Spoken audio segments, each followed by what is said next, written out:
To keep your prostate gland healthy.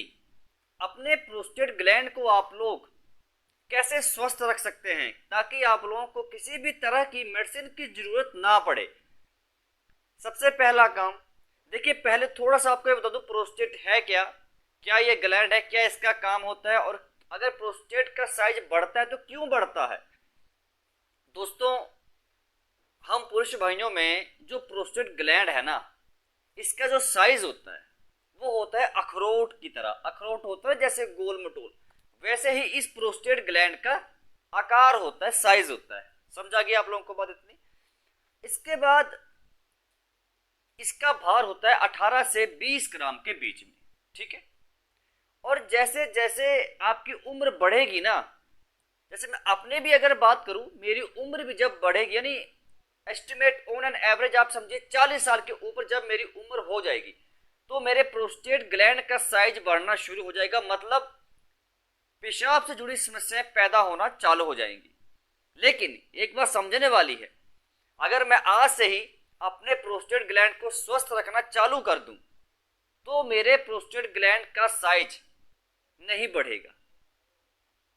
बात समझ आ गई, ठीक है। नॉर्मल एक 40 साल के बाद प्रोस्टेट ग्लैंड का साइज जो बढ़ता है नॉर्मल प्रोसेस है, लेकिन बहुत ज्यादा अगर बढ़ जाए, ठीक है, बहुत ज्यादा अगर प्रोस्टेट ग्लैंड का साइज बढ़ जाए, 20 ग्राम के ऊपर चला जाए, तो फिर ये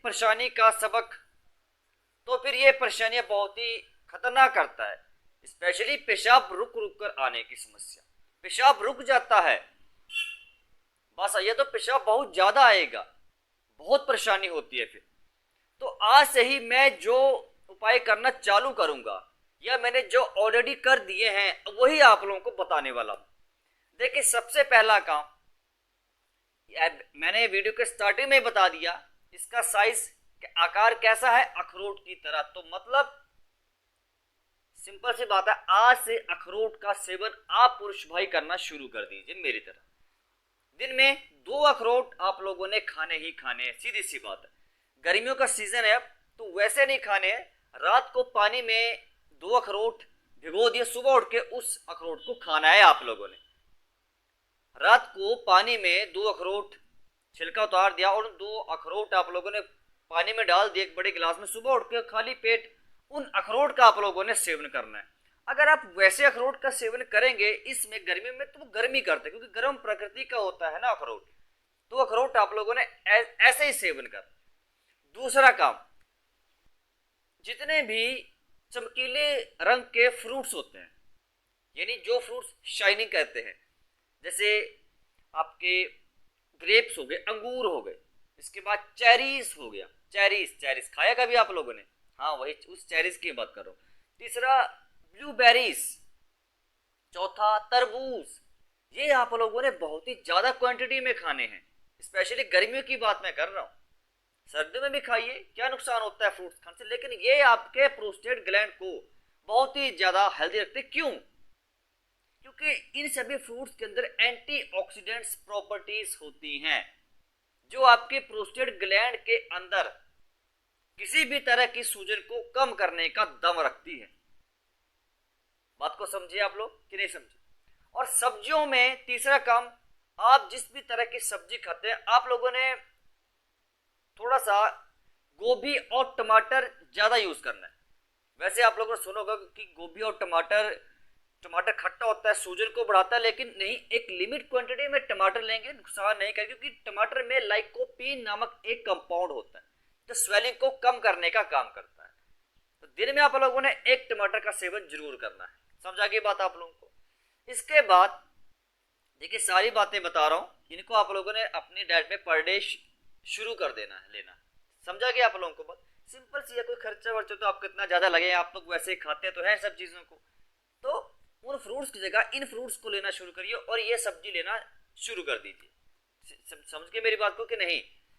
इसके बाद आप लोगों ने अगर एक चीज का खास अगर कभी ध्यान दिया होगा, अगर आप लोग दूध पीते हैं, दूध को आज से ही, अभी से, इसी क्षण से पीना बंद कर दो अगर चाहते हैं प्रोस्टेट ग्लैंड को स्वस्थ रखना। तो देखिए फैट दूध में होता है, ये आपको ही पता है, बच्चे को पता है, दूध में फैट होता है।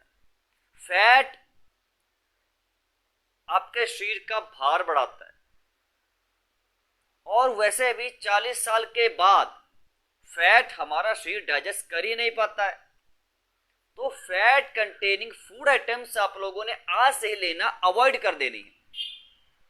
पीना चाहते हैं तो देसी गाय का दूध आप लोग पी सकते हैं जी भर के, समझा के बाद। लेकिन भैंस का दूध आप लोगों ने घी, भैंस के दूध का घी, दही, लस्सी आप लोगों ने यूज नहीं करनी, समझा के बात। इसके बाद आप लोगों ने एक बहुत ही कॉमन बात लोगों से सुनो कि भैया जितना हो सके नारियल पानी पीते जाओ। भाई जिन भी लोगों को प्रोस्टेट है और पेशाब से जुड़ी कोई भी समस्या, उन लोगों को गलती से भी कोकोनट वाटर नहीं पीना। मैं बता रहा हूं क्यों। क्योंकि कोकोनट वाटर में है क्या, कोकोनट वाटर इसके नाम से आप लोगों को इंडिकेट हो रहा है कि कोकोनट वाटर, नारियल का पानी। पानी ज्यादा पिएंगे तो आपको बार बार पेशाब जाने की इच्छा होगी, समझिए इस बात को जरा ध्यान से। कोकोनट वाटर अगर आप लोग ज्यादा पिएंगे, आप लोगों को ऑलरेडी पेशाब ज्यादा आने की समस्या है प्रोस्टेट की वजह से, तो इससे पेशाब आने की समस्या बढ़ जाएगी। मैं मना नहीं कर रहा हूं मत पीजिए, मैं सिर्फ आप लोगों को एक एजुकेशन दे रहा हूं नॉर्मल कि हाँ अगर आप लोग चाहते हैं कि भैया हमें मन करता है, गर्मियों में हम लोग कोकोनट वाटर बहुत ज्यादा यूज करते हैं, हमें पसंद है, हम नहीं रह सकते नारियल पानी पिए बिना, तो दिन में एक नारियल पानी पीजिए। लेकिन मैं फिर बोलना चाहता हूं कि जो प्रोस्टेट के मरीज हैं, जिन लोगों को पेशाब से जुड़ी कोई भी समस्या है, वो लोग एक लिमिट क्वांटिटी के अंदर ही पिए। अपने डॉक्टर्स के पास जाएं, उससे पूछें कि हमें ऐसी प्रॉब्लम हम ले सकते हैं कि नहीं। अपनी मर्जी से नारियल पानी पीना मत शुरू करिए। आप लोगों को ये बात मैं जोर दे के बोलता हूँ, यहाँ वहां की वीडियोस बातें सुनकर नारियल पानी वैसे पीना मत चालू कर दीजिए, ठीक है। आपके डॉक्टर्स के पास जो आपका ट्रीटमेंट चला है भैया वो पढ़े लिखे हैं, वो आपको गलत सलाह नहीं देते, ठीक है। उनके पास जाओ, वो आपको अच्छे तरीके से गाइड करें कि हाँ आप नारियल पानी पी सकते हैं और कितनी क्वांटिटी में पी सकते हैं कि नहीं पी सकते हैं। तो अब मैं आपको यहाँ पर बताऊं कि भैया हाँ आप लोग नारियल पानी पी सकते।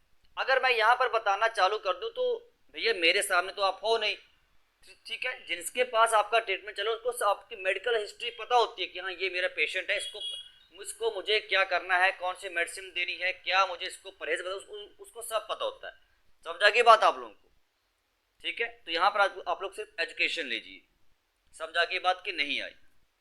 तो ये जो मैंने आपको इतनी सारी चीजें बता दी, आज से लेना चालू कर दीजिए। और आप लोग आलमंड्स, बादाम लेना जरूर चालू कर दीजिए। और भाइयों, पुरुष भाइयों, आप लोग को एक बात बहुत ही मैं जोर देख के बोलना चाहता हूं, ये सब चीजें तो आप लोग खाइए जो मैंने बताया, आज से शुरू कर दी। लेकिन एक जो बहुत जबरदस्त चीज है वो है फ्लैक्स सीड्स, अलसी के बीज। अलसी के बीज आप लोग आज से लेना चालू कर दीजिए। चाहते हैं प्रोस्टेट से बचना भाइयों, तो अलसी के बीज में एंटीऑक्सीडेंट्स होते हैं। एंटीऑक्सीडेंट जो आपके प्रोस्टेट ग्लैंड के अंदर किसी भी तरह के ट्यूमर को रोकने से, बढ़ने से रोकते हैं, समझा के बात है। कि ये घरेलू बातें होती हैं कि अलसी का बीज का 1 चम्मच रोज खा लो, ये फल वगैरह ऐड कर लो, ये सब करो, बादाम खाओ, ये सब सुनने में बड़ा अजीब लगता है, लेकिन यकीन मानिए हम भी तो डेली लाइफ में यूज करते हैं। मैं आप लोगों के साथ दवाई थोड़ी बता रहा हूँ, घरेलू चीजें हैं, खाने में क्या इशू, को नुकसान अलसी के बीज से अलसी के बीज को किससे नुकसान होता है बताओ। इससे हमारा दिल भी स्वस्थ रहता है क्योंकि इसमें ओमेगा 3 फैटी एसिड्स होते हैं। बस आप लोगों को नॉन वेज, एग्स, दूध, अल्कोहल, स्मोकिंग, ये सब चीजें नहीं अपने डाइट में यूज करनी है। 40 साल के बाद की मैं बात करूँ, अमूमन छोटी उम्र में प्रोस्टेट वगैरह होता भी नहीं। अगर ये पेशाब वगैरह की दिक्कत हो तो प्रोस्टेट में किस तरह का या इन्फेक्शन वगैरह हो सकता है या और कोई प्रॉब्लम हो सकती है। 40 साल के बाद कॉमन प्रोस्टेट की समस्या पैदा होती है। तो आपको समझ आया होगा जो मैं समझाना चाहता था। और दिन में पानी 2.5 लीटर पीजिए, इससे ज्यादा पानी मत पीजिए, ठीक है। तो आज की वीडियो में इतना ही।